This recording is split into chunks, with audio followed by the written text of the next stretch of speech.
السلام علیکم ناظرین، اس ایپیسوڈ کے شروعات میں ہم دیکھتے ہیں قبیلے پہنچنے کے بعد اورحان گھوڑے سے اترتا ہے اور علاؤالدین سے کہتا ہے دسترخوان تو تیار ہو چکا ہے، لگتا ہے دیوان ہو چکا ہے، چلو پھر ہم بھی بیٹھ کر کھانا کھاتے ہیں۔ یہ کہتے ساتھ ہی اورحان آگے بڑھتا ہے تو علاؤالدین اس کے پیچھے آتے ہوئے کہتا ہے بھائی میں آپ سے پوچھ رہا ہوں آپ کہاں تھے؟ اورحان اس سے کہتا ہے او جلالی بھائی اطمینان رکھو۔ یہ کہتے ساتھ ہی وہ پھر سے آگے بڑھتا ہے تو علاؤالدین اس سے کہتا ہے دیوان میں عثمان سردار نے اہم فیصلے کیے ہیں۔ جواب میں اورحان کہتا ہے میرے بغیر کیے ہیں تو یقیناً اہم ہوں گے۔ شہنشاہ اور اس کے ساتھی بھی کھڑے ہو جاتے ہیں اور شہنشاہ آگے بڑھتے ہوئے کہتا ہے عثمان سردار نے علاؤالدین بے کو اپنی جگہ نائب مقرر کیا ہے۔ یہ سن کے اورحان علاؤالدین سے کہتا ہے مبارک ہو بھائی، تم والد محترم کے نائب بن چکے ہو۔ میری واحد پریشانی یہ ہے کہ اب سے ہم قرارگاہ میں ایک ساتھ نہیں رہ پائیں گے۔ علاؤالدین پریشان ہوتے ہوئے کہتا ہے نہیں بھائی، آپ بھی قرارگاہ میں نہیں ہوں گے۔ یہ سن کے اورحان پوچھتا ہے علاؤالدین سپاہیوں کے سربراہ کا مقام کہاں پہ ہوگا، کیا یہ بھی تم دیکھو گے؟ علاؤالدین کہتا ہے بھائی، عثمان صاحب نے آپ کو کمانداری کے عہدے سے معزول کر دیا ہے۔ یہ سن کے حلیمہ آگے بڑھتے ہوئے کہتی ہے بھائی کیا کہہ رہی ہو؟ علاؤالدین مزید کہتا ہے اور آپ کی جگہ شہنشاہ بے کو کمانداری پر فائز کر دیا گیا ہے۔ یہ سن کے اورحان غصے میں شہنشاہ کی جانب دیکھتا ہے۔ علاؤالدین ایک بار پھر اورحان سے پوچھتا ہے بھائی دیوان کے وقت آپ کہاں گئے تھے، کہاں گئے تھے، کچھ تو بتائیں بھائی۔ تو اورحان کہتا ہے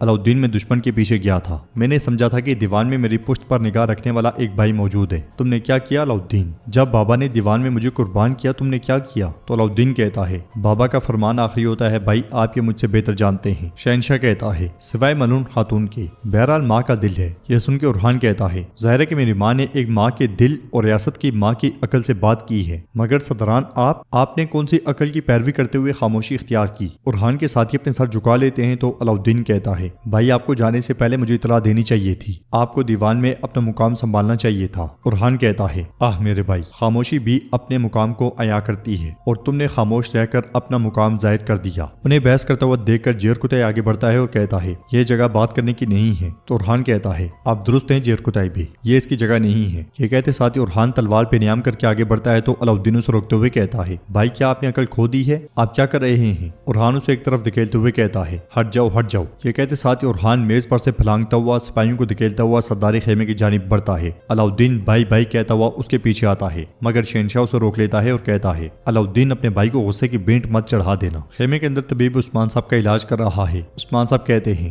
میرے قدم مجھ سے کئی سالوں کا انتقام لیتے ہیں، مگر طبیب تم کس چیز کا انتقام لے رہی ہو؟ یہ دوا آہستگی سے لگاؤ۔ اسی لمحے اورحان ہاتھ میں تلوار اٹھائے خیمے کے اندر داخل ہوتا ہے۔ اورحان کی اس طرح سے خیمے میں داخل ہونے پر عثمان صاحب حیران و پریشان ہو جاتے ہیں۔ اورحان بھی غصے میں انہیں دیکھ رہا ہوتا ہے۔ یہ دیکھتے ہوئے عثمان صاحب طبیب کو اشارہ کرتے ہیں اور طبیب چلا جاتا ہے۔ عثمان صاحب اورحان سے پوچھتے ہیں خیر تو ہے، کیا جو حکم سے کاٹا گیا ہے اسے تلوار سے سینے آئے ہو؟ تو اورحان ان سے کہتا ہے میں آپ سے آپ کے بیٹے اورحان کی حیثیت سے نہیں بول رہا، میں اس اورحان کی حیثیت سے بول رہا ہوں جو کئی سالوں سے آپ کا کماندار رہا ہے۔ آپ نے میرے ساتھ یہ رویہ کیوں اختیار کیا، کیا وجہ ہے اس کی؟ تو عثمان صاحب کہتے ہیں تم بورصہ فتح نہ کر سکے، میں خاموش رہا۔ میں نے کہا یقیناً اورحان کے پاس کوئی وجہ ہوگی، مگر اورحان دیوان میں نہ آنے کی وجہ کوئی نہیں ہے۔ اورحان آگے بڑھتے ہوئے کہتا ہے ایک وجہ ہے۔ تو عثمان صاحب ہاتھ کے اشارے سے اسے خاموش کرواتے ہوئے کہتے ہیں خاموش، جو کہنا تھا جانے سے پہلے کہنا تھا۔ اورحان کہتا ہے میں نہیں کہہ سکا میرے سردار، آپ نے میری بات نہیں سنی۔ یہ سن کے عثمان صاحب کہتے ہیں تمہیں اپنے بھائی سے کہنا چاہیے تھا، اپنی ماں سے کہنا چاہیے تھا، اپنے سرداروں سے کہنا چاہیے تھا جن سے تم مشورہ لیتے ہو، اور وہ بھی تم سے کہتے یہ اہم نہیں ہے۔ تمہارا چلے جانا ان سرداروں کو حق پہ ثابت کرنے کے سوا کسی کام نہیں آیا جو تمہیں سرکش کہتے تھے۔ تم نے انہیں درست ثابت کر دیا، لیکن نقصان ہمیشہ تمہیں اور مجھے ہوا ہے۔ تم بورصہ غلط وقت پر گئے اور میں نے وہ لڑائی ہار دی، تم دیوان سے غلط وقت پر گئے اور تم نے کمانداری کھو دی۔ اب سے تم میں اور ایک سپاہی میں کوئی فرق نہیں ہے۔ یہ کہتے ساتھ ہی اورحان آگے بڑھتا ہے تو پیچھے سے آنے والا علاؤالدین اس سے کہتا ہے خبردار خبردار، اب ایک قدم بھی آگے مت بڑھانا۔ مگر اورحان تلوار سیدھی کر کے عثمان صاحب کی جانب بڑھاتے ہوئے کہتا ہے کئی سال پہلے جو پوسٹ آپ نے مجھے فتح کی ذمہ داری کے ساتھ دی تھی، جب آپ مجھے اس کے لائق نہیں سمجھتے تو لیجئے۔ یہ کہتے ساتھ ہی وہ بیٹھتا ہے اور تلوار عثمان صاحب کی جانب بڑھا دیتا ہے اور مزید کہتا ہے میں اللہ کی طرف سے آنے والی ہر چیز پر راضی ہوں اور جس مقصد کے لیے مجھے آپ نے قربان کر دیا اس پہ بھی راضی ہوں۔ عثمان صاحب اس سے تلوار لے لیتے ہیں اور اورحان پلٹ جاتا ہے۔ اورحان کے جانے کے بعد عثمان صاحب علاؤالدین سے پوچھتے ہیں کیا تم اپنے بھائی سے خوفزدہ ہو گئے؟ چلو جاؤ یہاں سے۔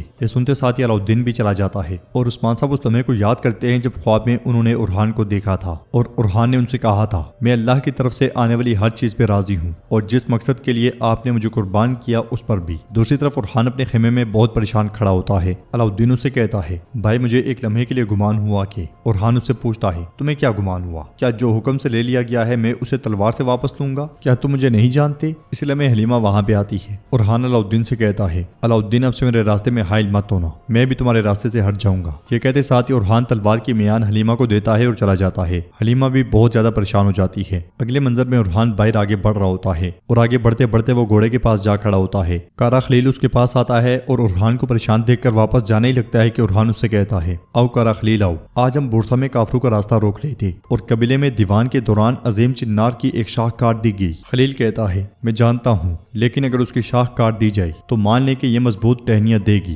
ارحان کہتا ہے اس درخت کے قریب کلہاڑی لے کر گھومنے والوں کو بھی دیکھتے ہو نا؟ خلیل کہتا ہے بالکل میں دیکھتا ہوں، میں اس کلہاڑی کو سجا سنوار کر عثمان سردار کے ہاتھ میں تھمانے والوں کو بھی دیکھتا ہوں۔ ارحان کہتا ہے پھر میرے بابا کیوں نہیں دیکھتے خلیل؟ اگر بابا بھی نہیں دیکھتے تو بھائی کہاں دیکھتا ہے؟ وہ کیوں نہیں دیکھتا؟ جواب میں خلیل کہتا ہے حضور آپ بھی جانتے ہیں کہ ہر کوئی پھوٹ ڈلنے سے خوفزدہ ہے، شاہنشاہ کے سردار۔ تو ارحان اس کی بات کرتے ہوئے کہتا ہے بورسا کے معاملے پر میں کسی کو بھی پھوٹ ڈالنے کی اجازت نہیں دوں گا۔ اس عظیم چنار سے نہ کوئی شاخ نہ ایک پھوٹ توڑنے کی اجازت ہے، نہ تو باہر والوں کو اور نہ ہی اندر والوں کو۔ وہ اپنے چوہے بلی کا کھیل جاری رکھیں۔ خلیل ارحان کی بات آگے بڑھاتے ہوئے کہتا ہے میرے سردار ہم اپنا سفر وہیں سے جاری رکھیں گے جہاں سے چھوڑا تھا۔ ارحان اس کا شکریہ ادا کرتا ہے اور گھوڑے پر سوار ہو جاتا ہے۔ خلیل پوچھتا ہے آپ کہاں جا رہے ہیں حضور؟ تو ارحان کہتا ہے میں قبیلے میں اپنے اوپر لگی ہوئی گرد کو جھاڑتا ہوں، تم میری آنکھ اور کان بنے رہو۔ یہ سن کے خلیل کہتا ہے حضور آپ ہمیشہ آگے دیکھیں، میں آپ کی پشت پر نگاہ رکھوں گا۔ یہ سنتے ساتھ ہی ارحان گھوڑے کو دوڑ لگا دیتا ہے۔ نیلوفر بھی قبیلے سے اسے جاتا ہوا دیکھ جاتی ہے۔ ادھر ہم دیکھتے ہیں کہ حلیمہ خیمے میں عثمان صاحب کے پاس جاتی ہے اور عثمان صاحب کو پکارتی ہے تو عثمان صاحب کہتے ہیں کیا تمہیں بھی ارحان اپنے پیچھے گھسیٹ کر لے گیا؟ کیا تم بھی اس کے بتائے ہوئے راستوں پر چلنے پڑ گئی؟ حلیمہ کہتی ہے بابا وہ بالکل نہیں جانتے تھے، وہ آپ کو اپنی فتح کی خوشخبری سنانے والے تھے۔ عثمان صاحب پوچھتے ہیں کیسی فتح؟